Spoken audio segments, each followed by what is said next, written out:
Gas হয় তখন আমরা বুঝতে পারি আমাদের শরীরে বায়ুতত্ত্ব বিদ্যমান।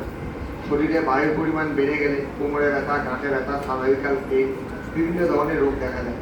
আবার এই বায়ুর পরিমাণ যদি কমে যায়, হাঁপানি, ডিপ্রেশন, বিভিন্ন ধরনের রোগ আমাদের শরীরে দেখা যায়। আমাদের শরীর বেশিরভাগই বায়ু দ্বারা গঠিত। বায়ুতন্ত্র ছাড়া পাখিরা অচল। ও আকাশ তত্ত্ব। আকাশ আদি অনন্ত সীমাহীন। কোনো কিছু ফাঁকা জায়গা মানে কিন্তু আমরা সেটাকে আকাশ মানে ফাঁকা অংশ সেটাই বুঝি। আমাদের এই মধ্যমা অঙ্গটি আকাশ তত্ত্বকেই প্রতিনিধিত্ব করে। আমাদের যেরকম ফাঁকা অংশ বলতে আকাশ বুঝি, শরীরের সেরকম ফাঁকা অংশ 6% রয়েছে। আমাদের এই পৃথিবী সহ গোটা ভূমণ্ডলটাই কিন্তু আকাশ তত্ত্বের অধীনেই রয়েছে। এই আকাশ তত্ত্বের অভাবে আমাদের শরীরে থাইরয়েড, তোতলামি, নাক, কানের সমস্যা সহ নানাবিধ অসুখের লক্ষণ দেখা দেয়। তাই আমরা এই আকাশ তত্ত্বের সঠিক ব্যবহার করে যোগ প্রাণায়ামের মাধ্যমে আমাদের শরীরকে সুস্থ রাখবো এবং এই তত্ত্বের সন্তুলন বজায় রাখবো। ওম ওম সীমান্ত বিশ্বে অমৃতাস্য রুদ্রা আয়ে ধামানি দিব্যানি অমৃতাস্য। পঞ্চতত্ত্বে একটি তত্ত্ব, সেটা হচ্ছে পৃথিবী। পৃথিবী আমাদের পঞ্চতত্ত্বের মধ্যে একটি অংশ। এই পঞ্চতত্ত্বের প্রকৃতি শিখিয়েছে যে যোগ সাধনার মধ্য দিয়ে যে প্রকৃতি এবং মানুষ একে অপরের পরিপূরক। তাই যাহা আছে ব্রহ্মাণ্ডে তাই আছে এই পিণ্ডে। তাতে আমাদের যে পঞ্চতত্ত্বের যে পৃথিবীর যে অংশ আমাদের এই শরীরে 12% থাকে এবং পৃথিবী তত্ত্ব আমাদের এই অনামিকা আঙুলের প্রতিনিধিত্ব করে।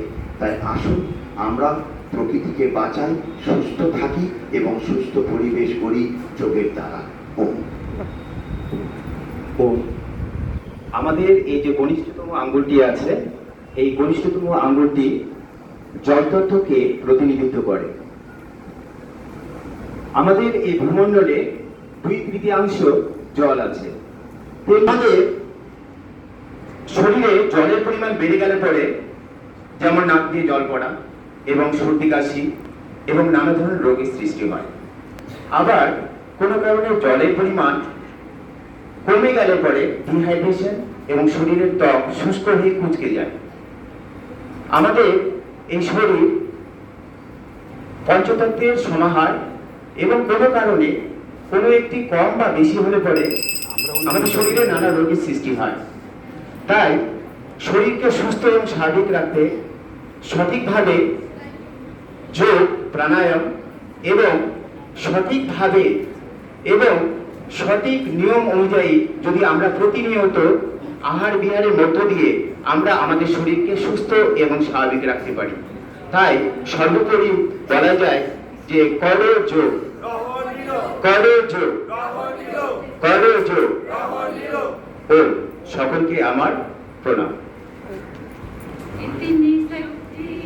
हमें देना दाता, मन का विश्वास कमजोर होना, इतनी शक्ति हमें देना दाता, मन का विश्वास कमजोर होना, हम चले रास्ते पे हमसे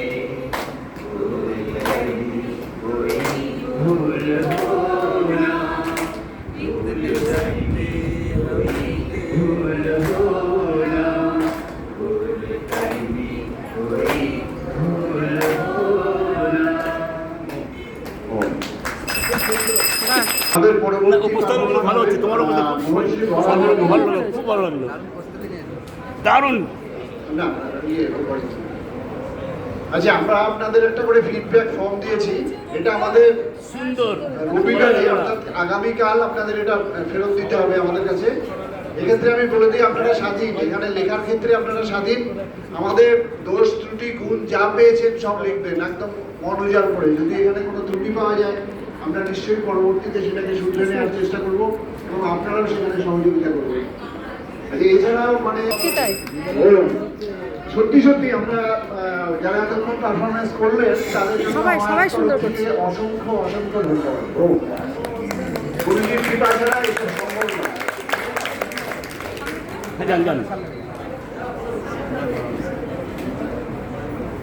এটা হচ্ছে বড় মিহির না, বড় মিহির। এরপরে আজকে এখন আপনাদের করছেন বরাহমিহির, এরপরে আসবেন মহর্ষি সুশ্রুত, এরপরে তৈরি থাকবেন।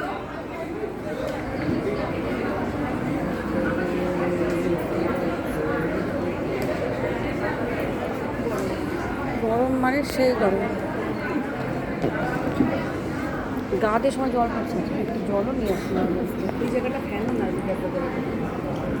শুধু একটা জলের ব্যবস্থা ওম কোথায়? পরম পূজ্য আচ্ছা। স্বামীজি, পরম পূজ্য আচার্যজি, তাদের প্রণাম এবং উপস্থিত বিচারক মণ্ডলী এবং আমার সমস্ত যোদ্ধা বন্ধুদের নমন বন্দন জানাই। যোগস্থিত বৃত্তি নিরত অথ যোগাসন স্থির চিত্ত আসন, অর্থাৎ আমরা যখন আসনে বসবো আমরা একটু নিজের মনকে শান্ত করে বসবো। প্রথমে আমরা পবিত্র ওঙ্কার ধ্বনি এবং গায়ত্রী মন্ত্র দিয়ে শুরু করব।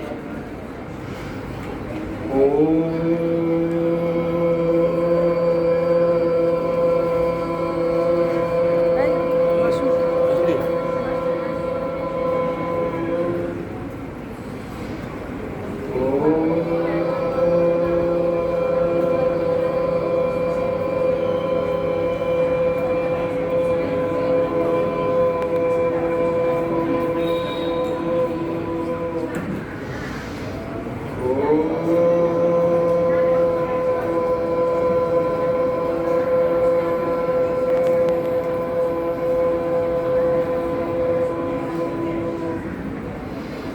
ওম ভূর্ভুবস্সুঃ তৎসবিতুর্বরেণ্যং ভর্গো দেবস্য ধীমহি ধিয়ো यो न প্রচোদয়াৎ।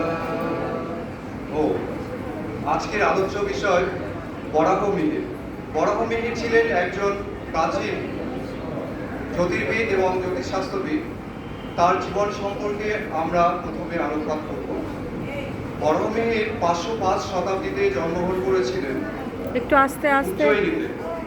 তার নাম প্রথম অবস্থায় মিহির রাখা হয়েছিল, কারণ আমরা তার বৃহৎজাত গ্রন্থ থেকে আমরা জানতে পারি তার বাবা আদিত্যনাথ ছিলেন একজন শিব উপাসক, তাই তার নাম রেখেছিলেন মিহির। বরাহমিহির যে নামটি সেটি পরে রাখা হয়। বরাহমিহির কিছু পুস্তক লিখেছিলেন, যেমন বৃহৎজাত, বৃহৎ সংহিতা এবং পঞ্চসিদ্ধান্তিকা। এছাড়াও আরো কিছু গ্রন্থ লিখেছেন, লঘুজাত, যোগযাত্রা, এরকম বহু মূল্যবান গ্রন্থ রেখে গেছে। আমাদের যে যোগশাস্ত্র এবং আমাদের জ্যোতিষশাস্ত্র বিদ্যা সেটি বহু প্রাচীন, সেটা আমাদের বৈদিক যুগ থেকে শুরু হয়ে গেছে। অভ্রান্ত একটি তিনি নিদর্শন রেখে গেছেন। তাছাড়াও পঞ্জিকা সংস্করণ এবং জলবিদ্যা সংক্রান্ত তিনি সমস্ত কিছু ধারণা দিয়ে গেছেন। বাস্তুবিদ্যা পাশাপাশি তিনি সুকবিও ছিলেন। বরাহমিহির সম্পর্কে আমি সংক্ষিপ্ত বক্তব্য রাখার জন্য নিজেকে গর্বিত বোধ করছি। আমরা মহর্ষি বরাহমিহিরের দলকে প্রতিনিধিত্ব করছি। আমাদের পরবর্তী আলোচ্য বিষয় অষ্টচক্র। চিন্তা ও চেতনাকে জাগ্রত করতে গেলে আমাদের অষ্টচক্রকে অবশ্যই জাগ্রত করতে হবে, এবং তার পাশাপাশি সেই অষ্টচক্রকে জাগ্রত করতে গেলে আমাদের কিছু যোগাসন এবং প্রাণায়াম আছে, সেগুলো আমরা নিয়মিত করব, এবং কিছু বীজ মন্ত্র আছে সেগুলো আমরা পালন করব। তাহলে আমরা আমাদের দেহ, মন ও আত্মা সেটিকে এক জায়গায় কেন্দ্রীভূত করে আমরা ব্রহ্ম জগতের সঙ্গে একাকিত্ব হতে পারব। এই অষ্টচক্রের প্রথম চক্র মূলাধার চক্র, দ্বিতীয় চক্র স্বাধিষ্ঠান চক্র, তৃতীয় চক্র মণিপুর চক্র, চতুর্থ চক্র হৃদয় চক্র, পঞ্চম চক্র অনাহত চক্র, ষষ্ঠ চক্র বিশুদ্ধি চক্র, সপ্তম চক্র আজ্ঞা চক্র এবং অষ্টম চক্র সহস্রার চক্র। এই প্রত্যেকটি চক্রের জন্য নির্দিষ্ট কিছু মুদ্রাও আছে। এই মুদ্রাগুলি আমি আপনাদের সামনে একটু প্রদর্শন করার চেষ্টা করব। আমরা এই চক্র সম্পর্কে জানানোর জন্য আমরা চক্রাকারে এটি একটু জেনে নিই। প্রথম মূলাধার চক্র সম্পর্কে আমি আগ্রহ প্রকাশ করব আমার বোন রোহিণীকে। ও আমি রোহিণী প্রসাদ। আমি বলছি প্রথম কেন্দ্রীয় চক্র মূলাধার চক্র বা পেলভিস প্লেক্সাস নিয়ে। এটি এমন একটি চক্র যেটি আমাদের শরীরের সমস্ত চক্রকে একসাথে জাগিয়ে তোলে এবং নিজের দৃঢ় বাঁধে বেঁধে রাখে। এটির অবস্থান জননাঙ্গ এবং গুহ্যদ্বারের মধ্যবর্তী 1 ইঞ্চি ভিতরে। এটি পৃথিবী তত্ত্বের মূল আধার এবং এর বীজ মন্ত্র হল লব। এটি 4 দল কমলযুক্ত লাল বর্ণের হয়ে থাকে। এই চক্র জাগরণের মাধ্যমে আমাদের শরীরে অফুরন্ত শক্তি জেগে ওঠে, কিন্তু এটি যদি শিথিল অবস্থায় থাকে তবে শরীরে নানাবিধ রোগ, বন্ধ্যাত্ব, ধাতুরোগ দেখা দিতে পারে। সেই জন্য নিরন্তর যোগাভ্যাসের মাধ্যমে এই চক্রকে জাগ্রত করা প্রয়োজন। কিছু যোগাসন রয়েছে, যেমন তারাসন, মলাসন, সেতুবন্ধাসন ইত্যাদি। ওম রোহিণী বোনের কথার বেশ ধরে আমি মানবদেহের দ্বিতীয় চক্র স্বাধিষ্ঠান চক্রের দিকে আলোকপাত করছি। এই চক্রটির অবস্থান মূলাধার চক্রের ঠিক ওপরে এবং এর প্রতীক হলো জড়তত্ত্ব। এই চক্রের জাগরণের ফলে শরীরে তরল উপাদানের তারতম্য বজায় থাকে এবং এর অবক্ষয়ের ফলে মূত্ররোগ, প্রস্রাবের জ্বালা যন্ত্রণার সৃষ্টি হয়। এই চক্রের উপকারী আসনগুলি হলো ভুজঙ্গাসন, ত্রিকোণাসন এবং বক্রাসন। ওম। মণিপুর চক্র। মণিপুর চক্রটি মানবদেহের তৃতীয় চক্র। এই চক্রটি জাগরণের ফলে আমাদের অনেক অসুখই ভালো হয়। এই চক্রটির স্থান নাভিমূল, যকৃৎ, অগ্নাশয় ইত্যাদিকে এই চক্রই শক্তি প্রদান করে। এই চক্র জাগরণের ফলে মধুমেহ, কোষ্ঠকাঠিন্য, বদহজম ইত্যাদি অসুখ থেকে আমরা মুক্তি লাভ পেতে পারি। ওম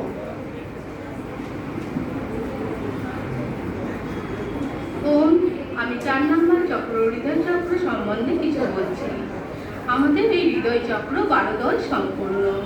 এই হৃদয় চক্র আমাদের হৃদয়ের পাশেই অবস্থিত থাকে। হৃদয় চক্রকে বিজ্ঞানিক ভাষায় প্যারিওস্যাম্পেথিক গ্রন্থি বলা হয়।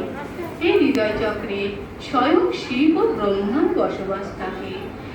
সেই জন্য আমাদের বাকপটুতা, আমাদের কবিত্ব, আমাদের জিতেন্দ্রীয় শক্তির লাভ হয়।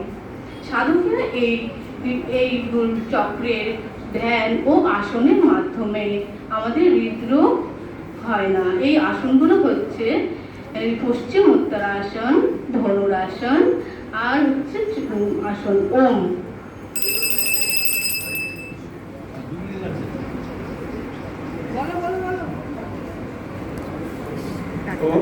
আমি পঞ্চম চক্র নিয়ে বলছি, যা আমাদের বুকের মাঝখানে অবস্থিত অনাহত চক্র।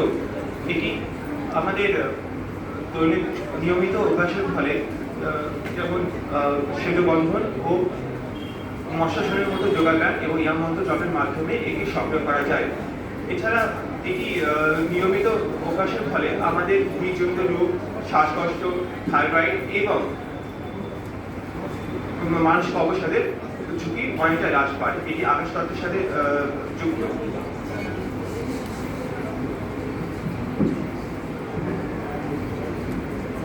ওম আমি বিশুদ্ধি চক্র সম্বন্ধে বলছি। এই চক্র আমাদের কণ্ঠের অবস্থান ধ্যান করলে সেরে যায়। এই চক্রকে জাগ্রত করার জন্য এই সব ধরনের আসন ও প্রাণায়াম করতে